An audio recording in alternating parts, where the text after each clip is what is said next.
ici Satou. Avec toute la technologie moderne de nos jours, j'ai l'impression qu'on ne voit pas de mochi préparé au maillet et au mortier en dehors des événements de quartier et de l'école. C'est beaucoup de travail de le faire à la main, mais je trouve que c'est bien meilleur après tous ces efforts. Waouh, Arisa, tes joues s'étirent comme du mochi. Comment des joues aussi petites peuvent-elles s'étirer autant? Aïe, j'ai dit que j'étais. Je réprimandais Arisa pour avoir utilisé Inferno, un sort d'attaque surpuissant aux effets variés, dans un espace restreint. Elle était venue nous rendre visite le dernier jour de notre expédition dans le labyrinthe avec Zena et les autres. Heureusement, Mia, pleine d'esprit, avait créé un pseudo-esprit du vent, Garuda, pour empêcher la chaleur de se propager, mais si elle ne l'avait pas fait, tout le monde aurait facilement pu souffrir de brûlures au 2e degré. C'est quoi, le mochi, monsieur? Extensible? Tama et Pochi s'approchèrent, leurs oreilles aiguisées par l'intérêt. Eh bien, voyez-vous, le mochi, c'est... Tandis que j'expliquais le mochi aux deux, Lulu s'approcha et intervint gentiment. Maître, je pense que ce serait une punition suffisante pour Arisa. Baissant les yeux, je vis le visage d'Arisa, les yeux larmoyants et les joues tendues, toujours pincées dans mes mains. Désolé, j'avais un peu oublié. On ne pouvait pas vraiment faire de mochi dans le labyrinthe, alors on a décidé de le faire à la surface. Cependant, comme le riz gluant devait tremper toute la nuit, j'ai commencé les préparatifs pendant que Zena et les autres se reposaient. J'ai également fait tremper la garniture du mochi, comme les haricots azuki et le soja noir, toute la nuit. En plus de préparer différentes pâtes de haricots, je voulais aussi faire du daifuku, alors j'ai pris soin d'utiliser plus de haricots. Pourtant, je n'arrivais pas à croire à quel point les mages de ce monde étaient insouciants. Pourquoi y avait-il de la magie pour accélérer la maturation et la maturation des aliments, mais pas pour raccourcir le temps de trempage du riz gluant et des haricots? Ce serait probablement une sorte de sort d'eau. J'ai décidé d'expérimenter un peu entre les préparations. Mia serait probablement agacée, car elle détestait mémoriser de nouveaux sorts, mais tant que je lui expliquerais que c'était pour faire de délicieux gâteaux de riz, j'étais sûre qu'elle accepterait de l'apprendre. Pendant que je préparais et développais le nouveau sort, j'ai aussi utilisé le sort multi-outils pour fabriquer des maillets et des mortiers. Pour ne pas déranger Zena et les autres pendant leur sommeil, j'ai utilisé Retour pour faire tout cela dans la maison de vacances du labyrinthe. Il restait encore beaucoup de temps, alors j'ai continué à préparer tous les ingrédients qui me venaient à l'esprit. Oh, tant qu'à faire, je devrais peut-être essayer de créer des saveurs plus originales aussi. En plus des saveurs habituelles des confiseries japonaises traditionnelles, j'ai décidé de préparer des garnitures au fromage et aux fraises, entre autres. On ne sait jamais quelles garnitures plairont à tout le monde. Bon, on commence? Le lendemain matin, après notre retour du labyrinthe, nous avons commencé une compétition de fabrication de mochi dans la cour du manoir. Je voulais aussi inviter Zena et ses amis, mais comme elle semblait épuisée, je me suis dit que je pourrais leur apporter des mochi frais dès leur réveil. Karina dormait profondément, mais Tama et Pochi l'ont quand même entraînée au petit déjeuner, et elle s'est jointe à la préparation des mochi. Flat, squish squish, monsieur. Dès que j'ai commencé à préparer les mochi, Tama et Pochi ont voulu essayer aussi. Elles s'agitaient déjà avec leurs maillets. Nana était chargée de se tenir près du mortier et de retourner les mochi. Moi aussi, je veux les retourner aussi. Bien sûr, mets-les et échange ta place avec Nana. J'ai tendu des gants fins à Arisa et Mia, l'air excité. Pourquoi ces gants? Si Pochi ou Tama vous frappent avec le maillet par erreur, ils pourraient vous briser les poignets. Ces gants sont faits du même matériau que l'équipement du labyrinthe de Lulu, ce qui signifie que s'ils sont touchés, ils durciront pour absorber l'impact. Même avec leurs outils magiques limitant la puissance, Pochi et Tama possédaient une force considérable grâce à leurs maillets à mochi. J'aurais pu leur donner des enchantements de défense, mais comme je ne savais pas combien de coups de maillet elles pourraient encaisser, j'ai opté pour la défense illimitée des gants. Bien sûr, toute blessure grave pourrait être soignée instantanément avec de la magie de soin ou des potions, mais les filles seraient quand même blessées, et personne ne veut manger du mochi rose taché de sang. Allez, c'est parti, retenez-vous bien, d'accord? Oui, monsieur. Bien sûr, monsieur. Pochi est une pro de la retenue, monsieur. C'est parti. Tandis qu'Arisa et Mia retournaient délicatement le mochi, Lulu et moi avons commencé à rouler la pâte en boule, les garnissant des ingrédients que j'avais préparés. Aux côtés de la première équipe de pilonnage, Lisa, Nana et Lady Karina ont également utilisé les maillets et les mortiers de rechange pour confectionner le mochi. Au début, Dame Karina voulut frapper avec le maillet, mais elle manqua complètement le mortier à plusieurs reprises et fut aussitôt reléguée à la tâche de retourner les ingrédients. Grâce à la protection de Raka, elle n'avait pas à craindre de se blesser. Les jeunes servantes du manoir et les servantes de Dame Karina aidèrent également à façonner le mochi. Aïe, c'est chaud. Comment vous et le jeune maître gérez-vous cela, Dame Lulu? Bien sûr, il faisait chaud, mais rien à voir avec la fonte du métal en fusion. Trempe d'abord tes mains dans l'eau froide. Tiens, j'ai les mains toutes collantes. Étalez cette fleur sur vos mains avant de les toucher, et ça ne collera pas. J'observais avec émotion Lulu guider les petites servantes pendant que nous travaillions. Au début, j'aurais voulu demander à Arisa d'utiliser un sort de résistance au feu sur elle si c'était trop, mais elle semblait aller bien. Pochi, Tamaa, j'entendis des cris et me retournai pour découvrir que Pochi avait essayé d'intégrer une étrange action à sa préparation de mochi, mais avait lamentablement échoué. Apparemment, le mochi collé à son maillet s'était enroulé autour de son corps, et elle en était maintenant recouverte. Pochi était tellement paniquée qu'elle en oublia même de dire « Monsieur ». Aïe, aïe, mochi chaud. Arisa, non loin de là, Arisa s'était retrouvée avec du mochi étiré sur la tête et se tordait par terre. Effrayée, elle avait oublié d'utiliser la magie de résistance à la chaleur.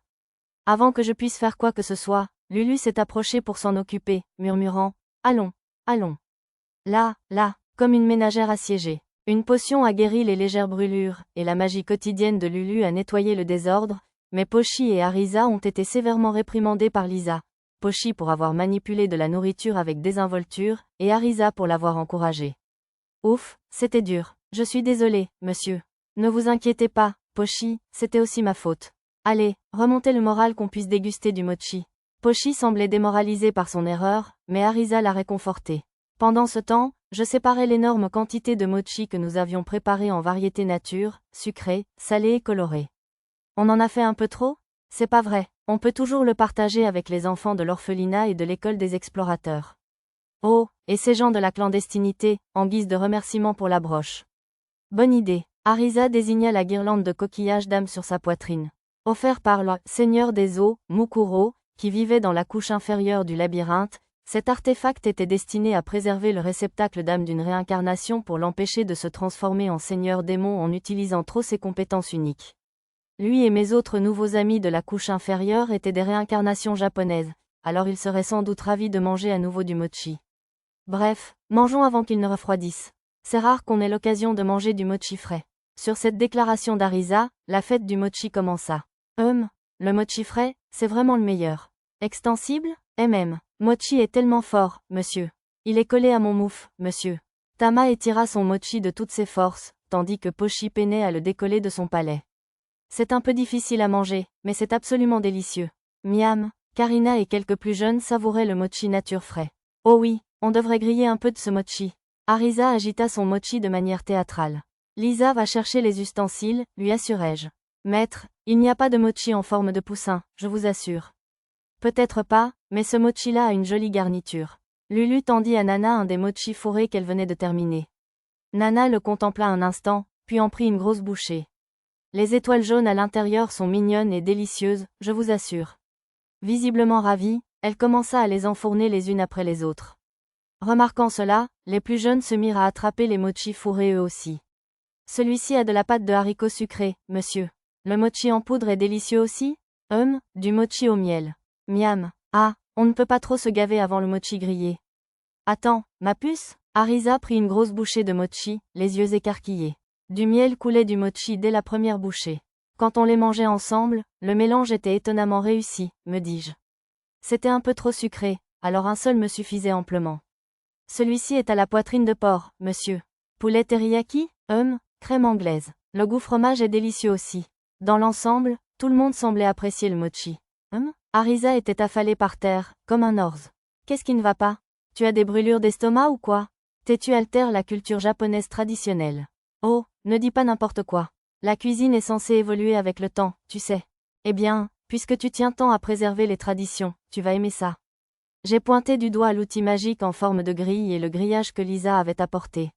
Se rétablissant miraculeusement, Arisa a immédiatement aligné du mochi à griller sur le grillage. Il ne gonfle pas vraiment, si? Probablement parce qu'il est tout frais. J'ai fait quelques essais pour voir si on pouvait le faire gonfler comme du mochi tout prêt en séchant la surface par magie, en y faisant de petites incisions et autres astuces. Le mochi est vivant, monsieur. Oh là là, c'est terriblement flippant. Gonflé? Slime? Les petits-enfants et Madame Karina ne pouvaient détacher leurs yeux du mochi qui gonflait sur le grillage. Je suis contente d'avoir travaillé si dur. Même si Lisa gardait son sérieux, elle observait aussi attentivement le mochi. Il est probablement presque fini, non?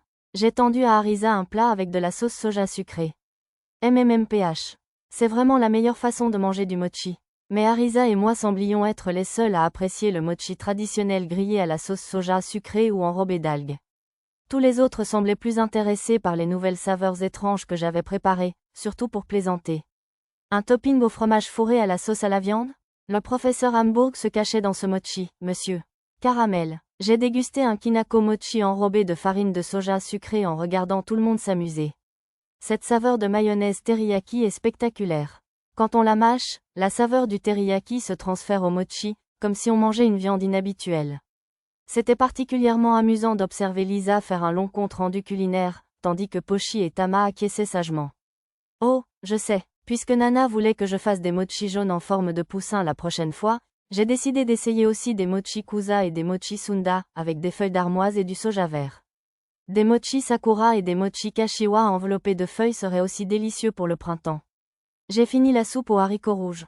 Lulu arriva de la cuisine avec une marmite pleine de soupe aux haricots rouges, suivie d'une escorte de domestiques portant bol et cuillère. Ah, le duo sucré-salé mochi et soupe aux haricots rouges, c'est dangereux. Avec un peu de thé amer pour accompagner le tout, on pourrait faire un combo à l'infini. C'est vraiment effrayant, ce bonheur. Le mochi, c'est flippant? La soupe aux haricots rouges, c'est flippant aussi, monsieur. Tandis que les plus jeunes plaisantaient comme des personnages de manga et se léchaient les babines, j'ai donné du mochi frais à Lulu et aux servantes. Tout en savourant la soupe aux haricots rouges, j'ai insisté pour que mademoiselle Miteruna en goûte, malgré sa réticence, et j'ai vu les yeux des plus jeunes servantes s'écarquiller en dégustant le mochi sucré que Lulu leur avait offert. Ah, c'était délicieux. Arisa avait l'air ronde et moelleuse comme du mochi en se tapotant le ventre de satisfaction. On en fait pour le nouvel an, et des ozushi aussi. Je ne connais pas la recette de ces plats. Je pourrais sans doute faire quelque chose qui ressemble au moins à l'ozushi, le plat traditionnel du nouvel an au Japon, mais je n'en avais jamais fait moi-même, alors je ne pensais pas pouvoir en recréer le goût. J'étais toujours douée pour goûter, quand ma mère et ma grand-mère préparaient les plats. Maître, je reviendrai, je le déclare courageusement. Je vais vous aider? Pochi apportera le bonheur, monsieur. Après la fête, Nana, Tama et Pochi se rendirent à l'orphelinat pour leur apporter de grands paniers de mochi. Ils étaient probablement couverts de mochi et d'enfants. Mademoiselle Miteruna et les servantes partirent en apporter à l'école des explorateurs. J'en pris un pour Zena et son équipe à la caserne. Par un hasard inattendu, beaucoup de mes amis et connaissances de Labyrinth City avaient entendu parler de la fête du mochi, alors j'ai dû leur en apporter aussi. Quand les petites servantes et les institutrices de l'orphelinat apprirent le prix du riz gluant à Labyrinth City, elles pâlirent et faillirent s'évanouir. C'était super bon marché dans l'ancienne capitale, d'accord? Je n'en avais aucune idée.